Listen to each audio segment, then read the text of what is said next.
Welcome to English to Bengali audio books. আজকে আমরা শুনে নেব থমাস হার্ডির far from the madding crowd উপন্যাসটি। Far from the madding crowd Thomas হার্ডির একটি বিখ্যাত উপন্যাস। এটি ইংল্যান্ডের গ্রামীণ জীবনের পটভূমিতে রচিত একটি প্রেম, আত্মসম্মান, দায়িত্ব এবং জীবনের বাস্তবতার গল্প। উপন্যাসটির কেন্দ্রীয় চরিত্র হল বাথশেবা এভারজিন। তাহলে চলো আমরা এই উপন্যাসের একটু সারসংক্ষেপটা শুনে নিই।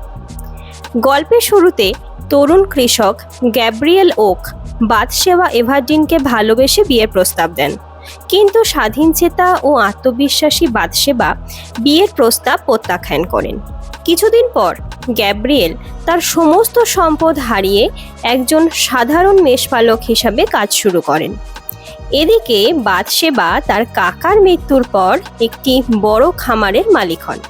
তিনি দক্ষতার সঙ্গে খামার পরিচালনা করতে থাকেন। গ্যাব্রিয়েল সেই খামারেই কর্মচারী হিসাবে যোগ দেন এবং সবসময় বাথশেবার বিপদে পাশে থাকেন। একদিন বাথশেবা মজা করে ধনী কৃষক উইলিয়াম বোল্টউডের কাছে একটি ভ্যালেন্টাইন কার্ড পাঠান। বোল্টউড সেটিকে সত্যিকারের প্রেমের নিদর্শন মনে করে বাথশেবাকে বিয়ে করতে চান, কিন্তু বাথশেবা তাকে ভালোবাসতেন না। এরপর বাথশেবার জীবনে প্রবেশ করেন আকর্ষণীয় কিন্তু দায়িত্বজ্ঞানহীন সৈনিক সার্জেন্ট ফ্রান্সিস ট্রয়। ট্রয়ের মধুর কথায় মুগ্ধ হয়ে বাথশেবা তাকে বিয়ে করেন, কিন্তু ট্রয় একজন স্বার্থপর ও অবিশ্বস্ত ব্যক্তি। তিনি আগে ফ্যানি রবিন নামে এক দরিদ্র মেয়েকে ভালোবাসতেন এবং তাকে বিয়ের প্রতিশ্রুতিও দিয়েছিলেন। ভুল বোঝাবুঝির কারণে তাদের বিয়েটা হয়নি, আর দুঃখ কষ্টে ফ্যানি ও তার শিশু মারা যায়। ফ্যানির মৃত্যু ট্রয়কে সাময়িকভাবে অনুতপ্ত করলেও তিনি দায়িত্বশীল স্বামী হতে পারেন না। একসময় সবাই মনে করে ট্রয় মারা গেছে। এই সুযোগে বোল্টউড আবার বাথশেবাকে বিয়ের জন্য চাপ দিতে থাকেন। ঠিক তখনই ট্রয় ফিরে আসে। উত্তেজনার এক মুহূর্তে বোল্টউড ট্রয়কে গুলি করে হত্যা করেন এবং কারাগারে যান। শেষ পর্যন্ত বাথশেবা উপলব্ধি করেন যে গ্যাব্রিয়েল ওকি একমাত্র ব্যক্তি যিনি নিঃস্বার্থভাবে সবসময় তার পাশে থেকেছেন, তাকে সম্মান করেছেন এবং কখনো নিজের স্বার্থকে প্রাধান্য দেননি। অবশেষে বাথশেবা ও গ্যাব্রিয়েল এর বিয়ে সম্পন্ন হয়।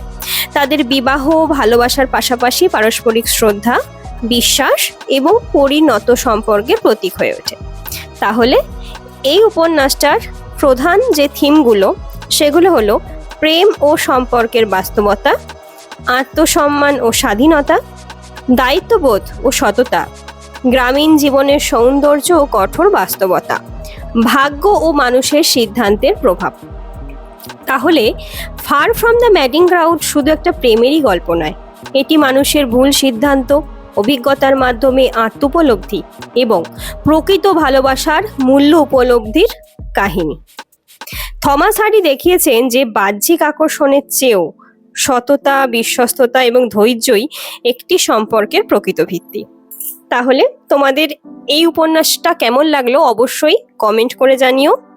ভালো থেকো, সুস্থ থেকো। আবার অন্য একটা ভিডিওতে অন্য গল্পের সাথে আমাদের দেখা হবে।